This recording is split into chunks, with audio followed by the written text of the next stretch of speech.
SIR বিতর্কে চড়া সুর তৃণমূলের। বিজেপিকে তোপ ব্যারাকপুরের তৃণমূল সাংসদের। প্রধানমন্ত্রীর পদত্যাগ দাবি পার্থ ভৌমিকের। 24-এর তালিকা ভুল হলে মোদির পদত্যাগ করা উচিত বলে তোপ। বিজেপিকে বাঙালি বিরোধী বলে তোপ পার্থ। যদি ভোটার লিস্ট ভুল থাকে তাহলে 2024-এর ভোটার লিস্টও ভুল। সেই ভুল ভোটার লিস্টে নরেন্দ্র মোদীও সাংসদ হয়েছে, অভিষেক বন্দ্যোপাধ্যায় সাংসদ হয়েছে, আমি পার্থ ভৌমিক সাংসদ হয়েছে। তাহলে আমাদের সাংসদদের তাহলে আর সাংসদ থাকা উচিত না, কারণ আমরা ভুল ভোটারের দ্বারা নির্বাচিত সাংসদ। তাহলে নরেন্দ্র মোদী আগে পদত্যাগ করুক, আমরা সব সাংসদ পদত্যাগ করব, নতুন করে নির্বাচন হোক। তালিকায় ভুতুড়ে ভোটারে প্রশ্নে কমিশন। নির্বাচন কমিশনের বিরুদ্ধে মামলা, হলফনামা তলব হাইকোর্টে। তালিকায় ভুতুড়ে ভোটারে প্রশ্নে কমিশন, নির্বাচন কমিশনের বিরুদ্ধে মামলা, হলফনামা তলব হাইকোর্টে।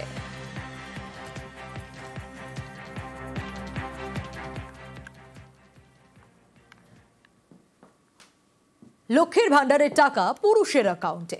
বিথিকা দাসের লক্ষ্মীর ভান্ডারের টাকা পাচ্ছেন দেবাশিস বাছার। বিথিকার মৃত্যুর পরেও দেওয়া হচ্ছে লক্ষ্মীর ভান্ডারের টাকা। চাঞ্চল্যকর অভিযোগ উত্তর 24 পরগনার বাদুরিয়ায়।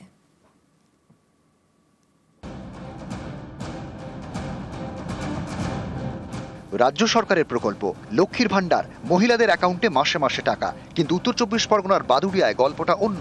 প্রায় 4 বছর ধরে লক্ষ্মীর ভান্ডারে টাকা ঢুকছে একজন পুরুষের অ্যাকাউন্টে। শুধু তাই নয়, মহিলার মৃত্যুর পরও লক্ষ্মীর ভান্ডারের টাকা দেওয়া চলছে বলে দাবি। ব্যাংকে গিয়ে দেখি যে আমার ওয়াইফের টাকা দেবাশিস বাছারের নামে ওই অ্যাকাউন্টে টাকাটা ঢুকছে। বাদুড়িয়ার গন্ধর্বপুর, এখানকার বাসিন্দা বিথিকা দাস। তার পরিবারের বক্তব্য, বছর 4 আগে বিথিকার নামে লক্ষ্মীর ভান্ডারের জন্য আবেদন জানানো হয়। আবেদনের সময় ব্যাংক অ্যাকাউন্টের নাম্বার তারা ভুল দেন, তাই লক্ষ্মীর ভান্ডারে টাকা ঢুকতে শুরু করে একজন পুরুষের অ্যাকাউন্টে। পাশের গ্রামের বাসিন্দা দেবাশিস বাছারের অ্যাকাউন্টে মাসে মাসে টাকা ঢোকে। তাঁদের দাবি, এ নিয়ে বারবার বিডিও অফিসে জানান বিথিকা দাস, কিন্তু তারপরেও সমস্যা মেটেনি। প্রায় 4 বছর ধরে লক্ষ্মীর ভান্ডারে টাকা ঢুকছে দেবাশিস বাছারের অ্যাকাউন্টে। মাস 2 আগে মৃত্যু হয় বিথিকার, তারপরেও দেবাশিস বাছারের অ্যাকাউন্টে লক্ষ্মীর ভান্ডারে টাকা ঢুকেছে বলে অভিযোগ।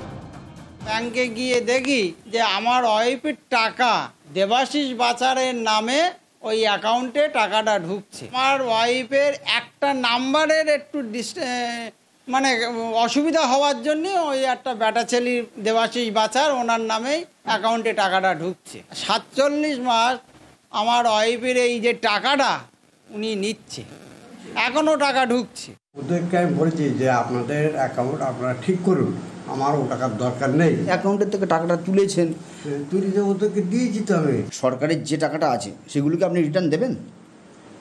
ওনাদের কাছে আমি তো বলছি ফাল্গুন মাসে দিয়ে দেবো। এরকম কোনো কমপ্লেন তো পাইনি। আমার ব্যাপারটা জানা নেই, আপনার কাছে শুনলাম, দেখছি কি আছে। পদক্ষেপ নেবেন? নিশ্চয়ই। উত্তর 24 পরগনা থেকে Anupam Saha, news 18 Bangla. Mid day মিলের টাকা পকেটে ভরেন প্রধান শিক্ষক, অভিযোগ এমনটাই। কিন্তু কিভাবে? প্রতিদিন মিড ডে মিল খায় প্রায় 100 পড়ুয়া, কিন্তু সেটাই কত দেখানো হয় জানেন? 290। অভিভাবকদের অভিযোগ এটাই, পড়ুয়ার সংখ্যা বেশি দেখিয়ে মিড ডে মিলের টাকা পকেটে ভরেন প্রধান শিক্ষক। তিনি এই অভিযোগ উড়িয়ে দিয়েছেন।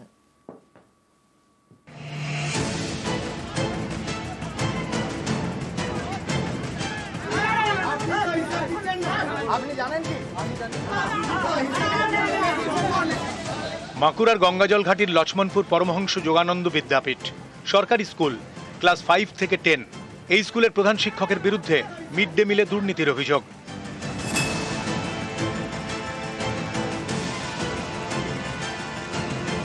গঙ্গাজল ঘাটির এই সরকারি স্কুলে 300 জন পড়ুয়া। অভিভাবকদের দাবি, তাদের মধ্যে খুব বেশি হলে প্রতিদিন মিড ডে মিল খায় শখানেক পড়ুয়া। অভিযোগ, খাতায় কলমে সেটা দেখানো হয় 280 থেকে 290। অভিভাবকদের দাবি, বেশি সংখ্যক পড়ুয়া দেখিয়ে মিড ডে মিলের টাকা পকেটে ভরেন প্রধান শিক্ষক।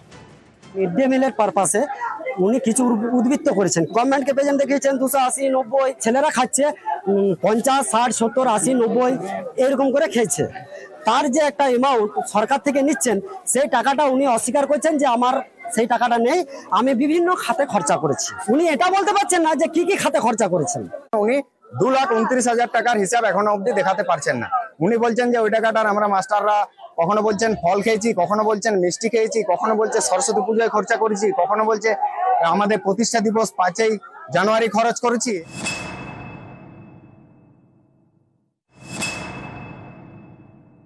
যেটা বাড়ানো হয়েছিল সেটা বিভিন্ন খাতে খরচ করার জন্য আমার বাড়ানো হয়েছিল। যে টাকা মিড ডে মিলের থেকে যেটা পাওয়া যায় সেই টাকায় বাচ্চাদেরকে খাওয়ানো যায় না, সেই জন্য কিছুটা বাড়ানো হয়।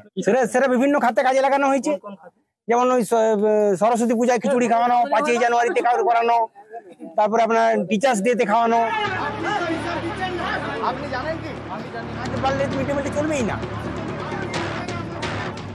প্রধান শিক্ষকের বিরুদ্ধে অভিযোগ, বুধবার স্কুল চত্বরে বিক্ষোভ দেখান অভিভাবকরা। ঘটনাস্থলে যান স্কুল পরিদর্শক।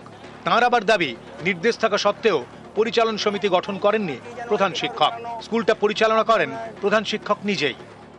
মিড ডে মিলের টাকা বা বাড়িয়ে কখনোই এগুলো করা যায় না, এগুলো একদম স্ট্রিক্টলি প্রহিবিটেড। 2023 সালে আমি ডিআই স্যারকে লিখিত জানাতে বাধ্য হয়েছিলাম। এখানে হেডমাস্টার মশাইকে বারবার বলা সত্ত্বেও উনি যখন ম্যানেজিং কমিটি গঠনের কোনো চেষ্টা করেননি, যার তথ্যটা আমার কাছে আছে। উনার হাতেই স্কুল, উনি এখানকার এক্সপেন্ডিচার উনি ওনার দ্বারাই পরিচালিত হয়। এই ম্যানেজিং কমিটিকে আপনি স্কুলের গঠন করেননি, কে বারণ করেছিল আপনার গঠন করতে? নিমাই মাঝি সে কে?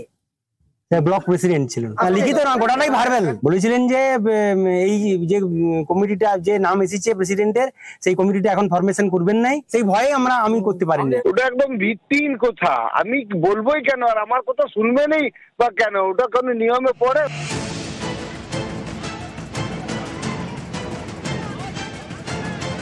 বাঁকুড়া থেকে প্রিয়ব্রত গোস্বামী, নিউজ 18 বাংলা।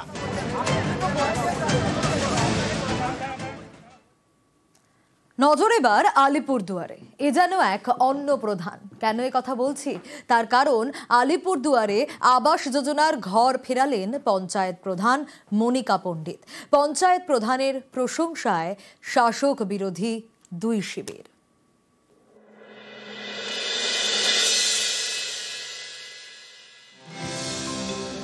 মনিকা পণ্ডিত আলিপুরদুয়ারের বিবেকানন্দ 1 নম্বর গ্রাম পঞ্চায়েতের প্রধান। 2023-এর আগে আবাস যোজনায় পাকা বাড়ির জন্য আবেদন করেন প্রধানের স্বামী। পরে নিজের খরচেই বাড়ি মেরামতি করে নেন।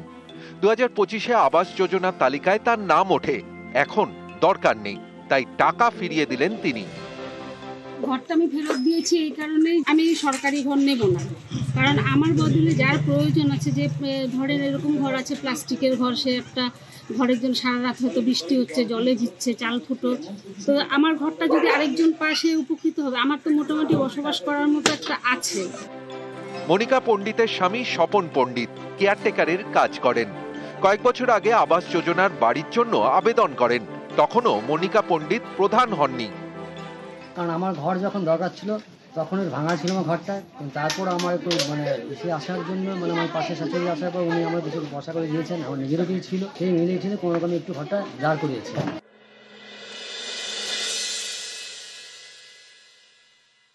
মনিকা পণ্ডিত এর আগেও পুরস্কার পেয়েছে। ও একটা ব্যতিক্রমী মানুষ, ও যে ডিভোটি মানুষের প্রতি সেটা আগেও প্রমাণিত হয়েছে।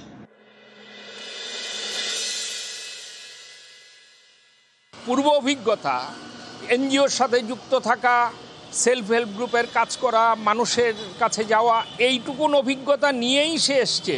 তার একটা ব্যক্তিগত উদ্যোগ, সেই উদ্যোগ থেকে কিছু মানুষ হয়তো উপকৃত হচ্ছেন। আলিপুরদুয়ার থেকে রাজকুমার কর্মকার, নিউজ 18 বাংলা।